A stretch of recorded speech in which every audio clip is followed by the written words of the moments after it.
నమస్తే welcome to our channel నేను సిరి నిన్న రాడిసన్ బ్లూలో అంటే హోటల్ ఏదైతే గచ్చిబౌలిలో ఉందో అక్కడ ఒక పార్టీ జరిగింది అయితే ఆ పార్టీలో డ్రగ్స్ తీసుకుంటున్నట్టు పోలీసులకి సమాచారం అందడంతో అక్కడైతే పోలీసులు దాడులు చేశారు అయితే కొంతమంది ప్రముఖులు దొరకడం జరిగింది అదైతే ఇవాళ న్యూస్ అన్నమాట సో అందులో ఆ ప్రముఖులలో కొంతమంది బీజేపీకి చెందిన సభ్యులు ఉన్నారు అంటే ఆ బీజేపీ నేతలకి చెందిన ఫ్యామిలీ సభ్యులు ఉన్నారు అండ్ ఇంకొందరు ఏంటంటే మన అల్లు అర్జున్ గారి బిజినెస్ పార్ట్నర్ ఫ్రెండ్ అని కూడా వాళ్ళ పేర్లు అయితే బయటకు వస్తున్నాయి సో ఇందులో ఎంతవరకు వాస్తవం ఉంది ఇంతగా ఎవరు వాళ్ళు అటు బీజేపీ నేతలు అయితే ఎవరు and Allu Arjun business partner వాళ్ళు ఎవరు సో ఈ విషయాన్ని మనకి క్లుప్తంగా వివరించడానికి మనతో పాటు ఉన్నారు ప్రముఖ సినీ క్రిటిక్ యజ్ఞమూర్తి గారు. నమస్కారం సార్. నమస్తే సిరి. సార్ ఇప్పుడు చూస్తున్నట్టయితే రాడిసన్ బ్లూ ఏదైతే గచ్చిబౌలిలో ఉందో అక్కడ ఒక పార్టీ జరుగుతుంటే పోలీసులు దాడి చేశారు. ఎందుకు దాడి చేశారంటే అక్కడ డ్రగ్స్ తీసుకుంటున్నారని చెప్పేసి వాళ్ళకి ఏదో ఇన్ఫర్మేషన్ వచ్చిందని చెప్పేసి అయితే ఇప్పుడు ఇక్కడ ఏంటంటే ఇందులో ప్రముఖుల్లో ఉన్నారు ఒకరు వచ్చేసేమో బీజేపీ పార్టీ నుంచి వెళ్ళి ఒక కుటుంబానికి చెందిన సభ్యులు అని చెప్పేసి వాళ్ళ పేర్లు వస్తున్నాయి అండ్ ఇంకొకటి ఏంటంటే అల్లు అర్జున్ ఎవరైతే బిజినెస్ పార్ట్నర్ ఉంటారో క్లోజ్ ఫ్రెండ్ బిజినెస్ పార్ట్నర్ అని చెప్పేసి వాళ్ళ పేరు కూడా బయటకు వస్తుంది కానీ వీళ్ళ పేర్లు అనేది ఇంకా క్లియర్గా అయితే బయటకు అయితే రాలేదు. సో ఇంతకు ఎవరు ఏంటంటే సార్ ఒకరి పేరు అయితే వాళ్ళు బయటకు వచ్చింది, వివేకానంద్ అనే అతని పేరు బయటకు వచ్చింది. ఎందుకంటే అతనే పార్టీని అక్కడ ఆర్గనైజ్ చేశాడు కాబట్టి అతని పేరు బయటకు వచ్చింది. అతను కే రోసయ్య గారు ఉన్నారు, కొణిజేటి రోసయ్య మాజీ ముఖ్యమంత్రి, ఆయన మనవడు అని చెప్పేసి చెప్తున్నారు. సో ఆయన అంటే వివేకానంద్ ఫాదర్ వచ్చేసి యోగానంద్. సో అతను లాస్ట్ టైము శేర్లింగంపల్లిలో బీజేపీ తరఫున క్యాండిడేట్గా నిలబడి ఓడిపోయాడు ఆయన. సో ఇతను కూడా తన కాంప్లెక్స్లకి థియేటర్లకు ఓనరు వివేకానంద్ కూడా. సో అతను తన స్నేహితులకి అట్లాగే కొంతమందికి అక్కడ పార్టీ ఇచ్చాడు. ఈ సమాచారం మొత్తానికి పోలీసులకు అంది వాళ్ళు దాడి చేస్తే దొరికారు అని చెప్పేసి.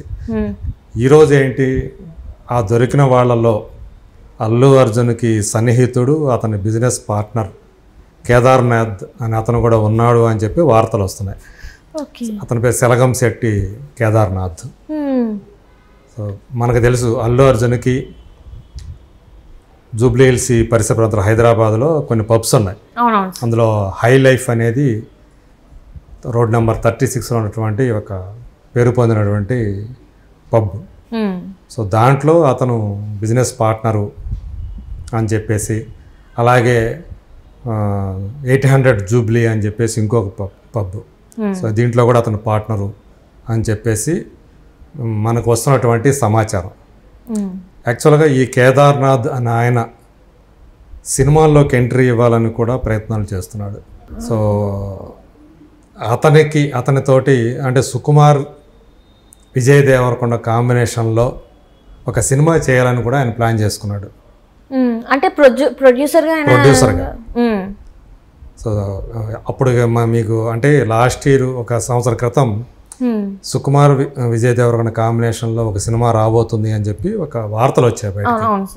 పుష్ప 2 తర్వాత తను విజయ్ దేవరకొండనే డైరెక్ట్ చేస్తాడు అని చెప్పేసి సుకుమార్. సో దానికి ప్రొడ్యూసర్గా ఈ కేదార్నాథ్ వ్యవహరిస్తాడు అనేది అప్పుడు మనకు అప్పుడు వచ్చినటువంటి సమాచారం. సో ఆ కాంబినేషన్ కూడా అల్లు అర్జున్ సెట్ చేశాడు అని చెప్పేసి అప్పట్లో చెప్పుకున్నారు. సో అట్లా కేదార్నాథ్ అనే అతను అల్లు అర్జున్తో ముడిపడి ఉన్నటువంటి ఒక పేరు. సో ఇప్పుడు అయితే అతను ఉన్నాడా లేదా అనే విషయం మాత్రం ఇంకా అధికారికంగా మనకు తెలియలేదు. బట్ ఆ పేరు బయటికి రాకుండా కొంతమంది కాపాడుతున్నారు అని చెప్పేసి ఈరోజు సోషల్ మీడియాలో ఒక వార్త, ఒక ప్రచారం అయితే చక్కర్లు కొడుతూ ఉంది. సో ఏంటి నిజంగా కేదార్నాథ్ ఉన్నాడా లేదా అనే విషయం అయితే ఇంతవరకు పోలీసుల నుంచి కానీ ఇక్కడ మనకి అధికారికంగా సమాచారం లేదు. సో సాధారణంగా మనకి ఇలాంటి ఇన్సిడెంట్స్ జరిగినప్పుడు ఎవరైనా పెద్ద పేర్లు కనుక ఉంటే ఆ పేర్లు బయటికి రాకుండా కొంతమంది వాళ్ళని కాపాడటం, పోలీసులు వాళ్ళ పేర్లన్నీ బయట పెట్టకుండా చూడటం అనేది మనం చాలా కాలం నుంచి ఇప్పుడే విషయం కాదు, ఇప్పుడు మించో ఉన్నటువంటి ప్రాక్టీసే అది.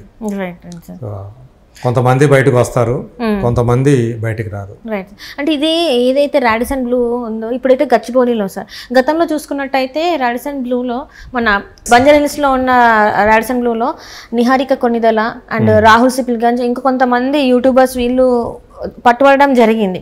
సో ఎందుకు ప్రతిసారి ఈ హోటల్ పేరు ఎక్కువ బయటకు వినిపిస్తుంది?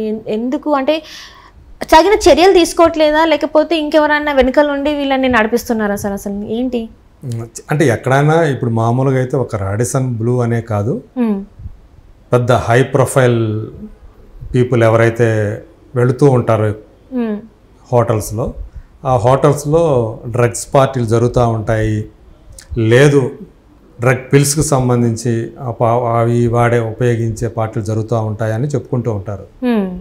సో రాడిసన్ బ్లూ అనేది వాళ్ళకి ఒక అనుకూలమైనటువంటి ఒక హోటల్గా చెప్తున్నారు. సో రాడిసన్ బ్లూ నిర్వాహకులకి అట్లాగే ఈ హై ప్రొఫైల్ వ్యక్తులకి సో వాళ్ళే బిజినెస్ పార్ట్నర్స్గా ఉండటము, దాని ఓనర్షిప్ ఉండటం, వీటి వల్ల ఎక్కువగా ఆ హోటల్ని ప్రిఫర్ చేస్తూ ఉంటారనేది మనకు తెలుస్తున్నటువంటి సమాచారం. సో అది ఇక్కడ బంజారాహిల్స్ కానివ్వండి, లేదంటే గచ్చిబౌలి కానివ్వండి.